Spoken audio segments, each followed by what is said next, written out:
for you. Assisted living means less stress and more freedom. And when you're ready for some fun, we've got games, crafts, outings, exercise, and activities for every interest. Discover how easy and joyful life can be with the right support. Come visit Taylorville Estates Assisted Living. Call today to schedule your tour.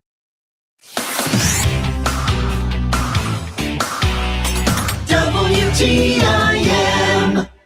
And this is the WTIM Morning Show on your information station. The show is sponsored by People's Bank and Trust, where they put people first, and Landmark of Taylorville. I'm your host, Reed Kamai. My next guests this morning come from the Christian County Health Department, and they've got a lot of updates to share with us on a variety of topics. So I look forward to hearing about all of that and much more. To my left, I have Ellen Jackson, an emergency response coordinator with the health department. Ellen, thanks for coming on. Thanks for having me. Yes, it's good to have you on. And I'll say hello also to Chelsea Davis, the director of nursing at the health department as well. Chelsea, thank you for coming on as well. Happy to be here. Yes, it's good to have you on as well. Chelsea, we'll start with you. So a lot of changes coming up, including to WIC. Talk a little bit about that and what folks, especially beneficiaries of WIC, should now expect. Wonderful. Well, first, I'd like to start with the basics because a lot of people have heard of WIC, but they may not know exactly what it is.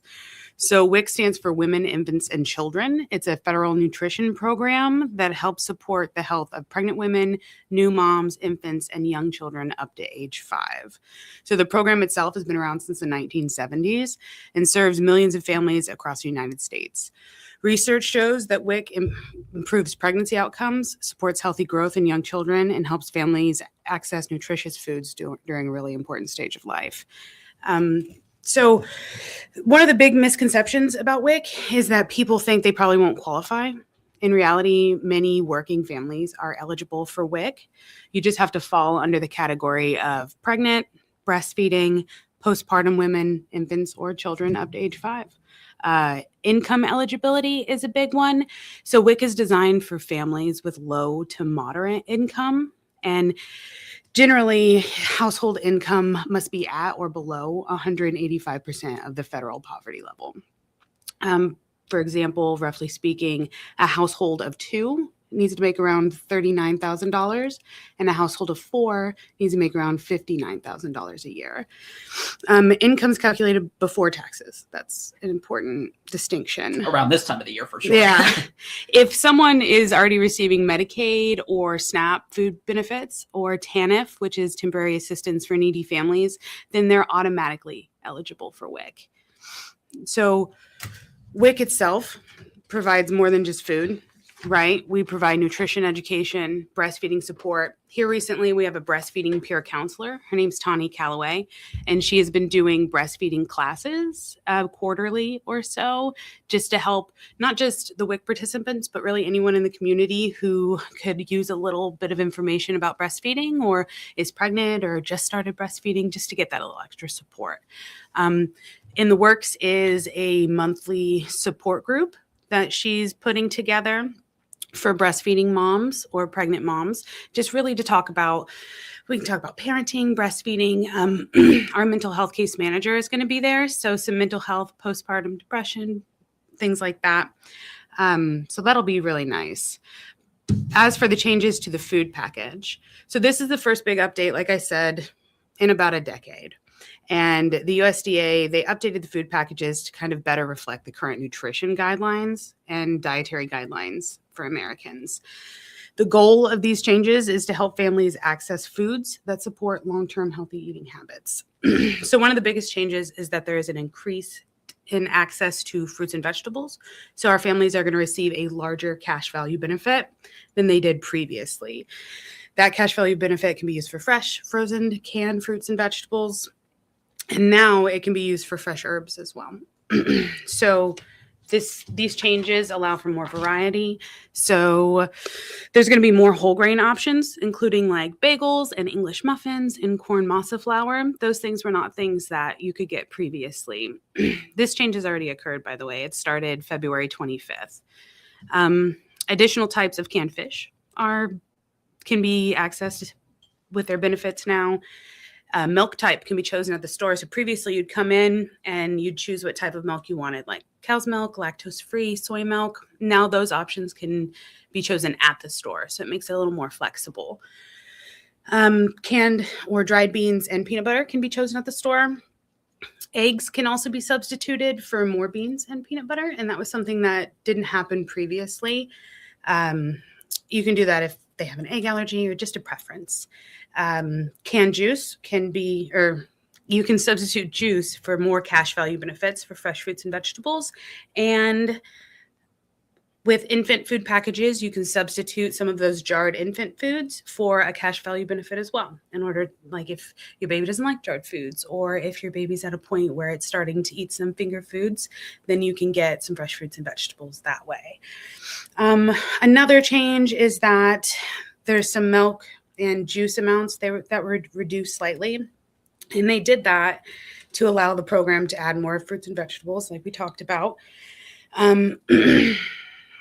So this isn't a change, but it's good to know that fully breastfed mothers receive food from WIC up until a year old, and until their baby's a year old.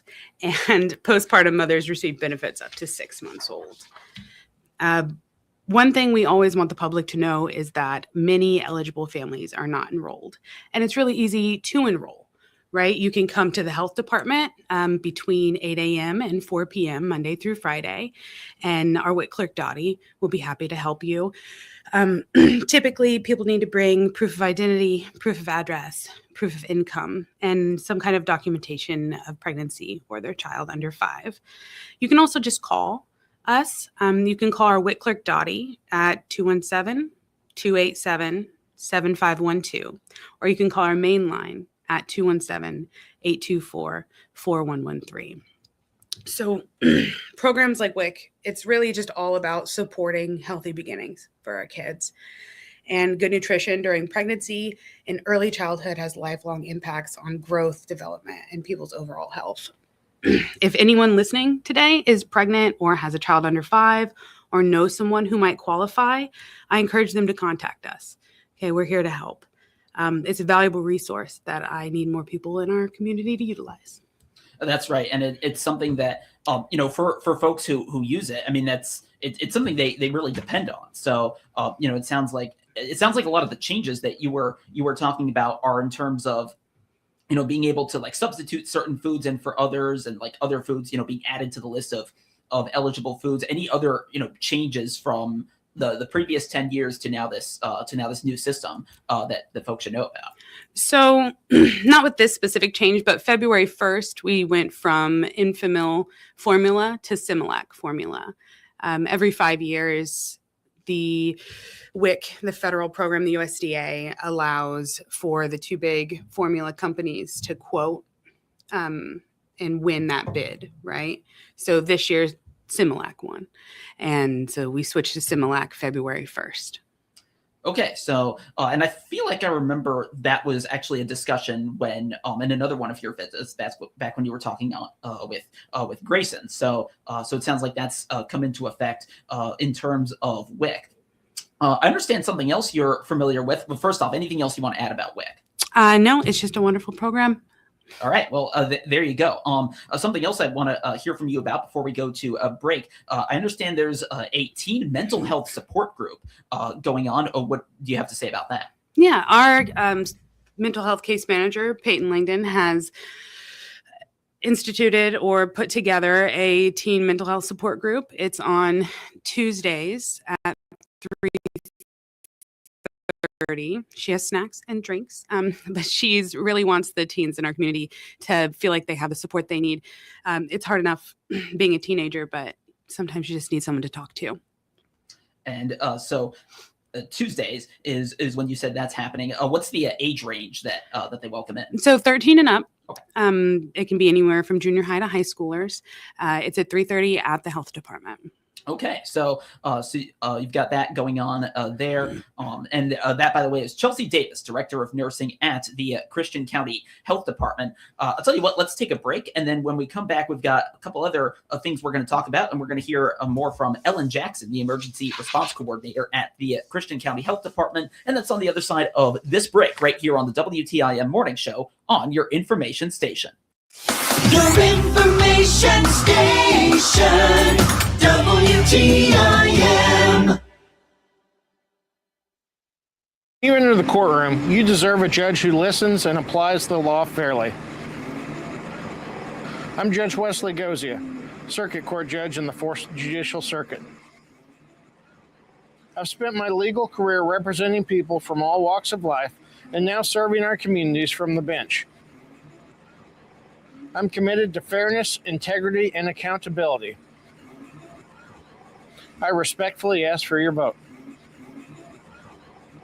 Tornado baseball and softball, plus playoff games, are on New Country 104.1 this spring. Tune in or listen to the live audio stream of select baseball and softball games, plus playoffs of both teams. Brought to you by the Taylorville Community Credit Union, the Christian County YMCA, Rural Rentals, and Scooters Coffee. The purple and gold are coming your way. The Taylorville Tornadoes are going to do it today.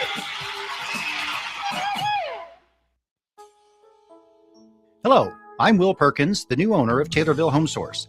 I'm committed to continuing the local service you've always counted on, along with the same great flooring options, kitchen cabinets, shower systems, and design expertise that Taylorville Home Source is known for.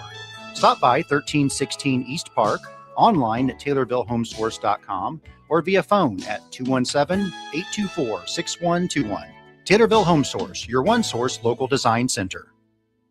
Spring is in the air. The days are getting longer. The sun is shining brighter, and that warm weather feeling's right around the corner. It's time to start planning your backyard fun with Southern Ledge Pools and Patios in Taylorville. Stop by now and get 15% off anything in the store, excluding chemicals. From patio essentials to poolside favorites, they've got everything you need to make your outdoor space the place to be. And while you're there, talk with the experts about the new Viking Cold Plunge, the latest trend in recovery and relaxation. Southern Ledge Pools and Patios, your outdoor fun creator. It's tax time and your refund goes farther at Landmark at Taylorville, your Chevy, Buick, and GMC headquarters. This is Bill Pinkston, General Sales Manager. Drive home in style, power, and reliability with huge savings on our full lineup of trucks and SUVs. Bring in your tax return and let one of my leprechauns maximize your budget. Plus, with over 400 pre-owned vehicles in our family dealerships and our lifetime powertrain warranty, why would you buy anywhere else? All roads lead to Landmark at Taylorville. And remember, You always do better at Landmark. At People's Bank and Trust, they help their consumer and business customers spend their time living their life, not explaining it. At People's Bank and Trust, they put people first. Find out how they can help you by clicking their banner ad at TaylorvilleDailyNews.com. Hi, this is Jeff Robinson from Advanced Title. Whether selling your home on your own or through your local realtor, please give us a call at 824-8007 for all your title work needs.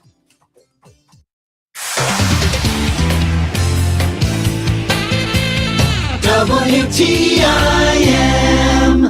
And we're back on the WTIM morning show on your information station. The show is sponsored by People's Bank and Trust, where they put people first, and Landmark of Taylorville.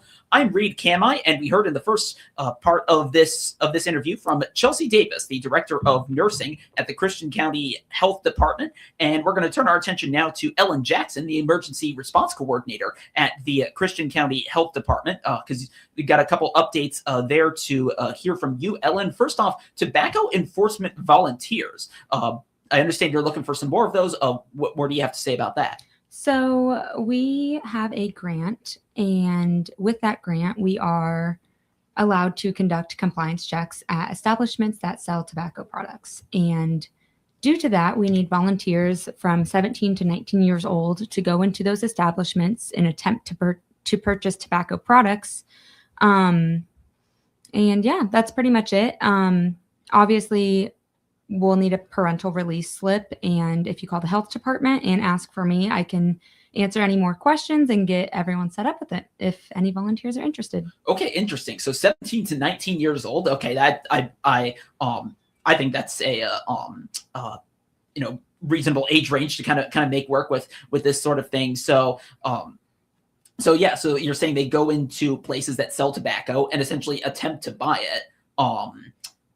Whether or not they will eventually end up using it, and then how does it work in terms of determining or proving whether an establishment is, complying with the law or not? Do they have to then bring it to you folks, or? So we partner with police departments all over Christian County. And with that, we use the police department's funds. They are watching the volunteer go into the store to make that purchase for safety reasons. And then I am there myself, and then they will bring the tobacco product and the cash to me after we conduct compliance checks at however many stores. We then meet back up with the police department, give them the funds and any of the tobacco products purchased, and then from there, the police departments would issue out of compliance tickets, whatever it may be.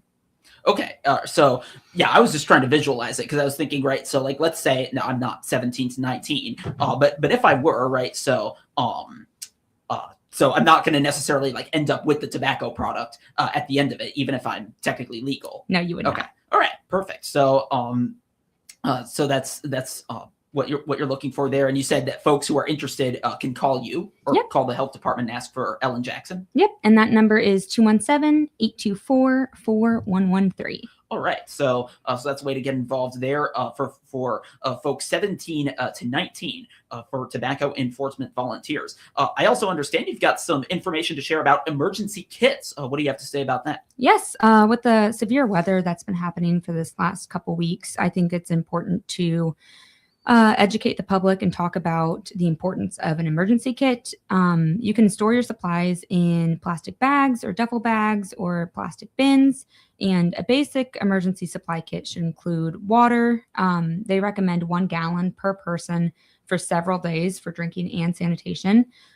Food, a battery-powered or hand crank radio, a flashlight, emergency extra batteries, first aid kit, a whistle, a mask, plastic sheeting, scissors, duct tape, moist towelettes, garbage bags, wrench or pliers, a manual food opener, cell phone with your extra battery and chargers, and maps of the local area.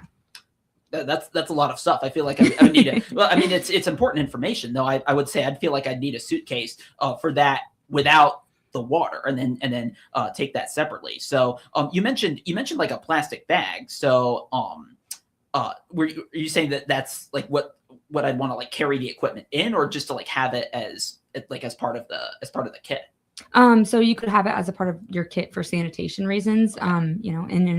In an emergency situation, you may not be able to get out in X amount of hours, X amount of days. So just ensuring that your shelter in place, wherever that may be, is clean, and you're sanitizing your area properly. That's really important, especially during a disaster. Yeah, and it's actually really timely that you said that, because we of course have had some severe weather through here in the recent hours as we're having this conversation live. So yeah, getting those emergency kits prepared. Do you folks have any resources at the health department about this that folks could look at on their own time? So we do have a couple videos on our Facebook encouraging the public what other things to maybe pack in their emergency kit. Some of that may include your medications that you take day to day, formula, bottles, wipes for your infants, cash and traveler's checks, but we don't have any actual products that we could provide to the public. We do have a micro pantry outside of the health department if anyone needed canned food for their emergency kit, but that's about the most of our capabilities. Okay. Yeah. And I guess I was focused specifically on the information about Gotcha. it, not the actual goods, but no, that happens. So yeah, emergency supply kits, again, very timely piece of information. We've got about a minute left. Anything folks want to add about anything that was discussed before I let you two go? I do have a couple more things. I recommend getting the FEMA app. It allows citizens to receive real-time weather alerts, locate emergency shelters, and prepare for your common hazards and more. And you can actually create your own family emergency communication plan. This just is something that you can have on hand in the event of a disaster. If you aren't able to get a hold of anyone, you can create your own family emergency communication plan at www.ready.gov/plan-form. All right, so that's a way to do that. I don't think I'd actually known about that. About that form. I did know about the website, though. Ellen Jackson, Emergency Response Coordinator with the Christian County Health Department. Chelsea Davis, Director of Nursing at that same agency. Ellen and Chelsea, thank you both for coming on this morning. Thank you for having us. Thanks. And thank you for listening on WTIM, your information station. Stay tuned. We'll have another conversation in about 10 minutes' time. With SRN News, I'm Greg Clyde.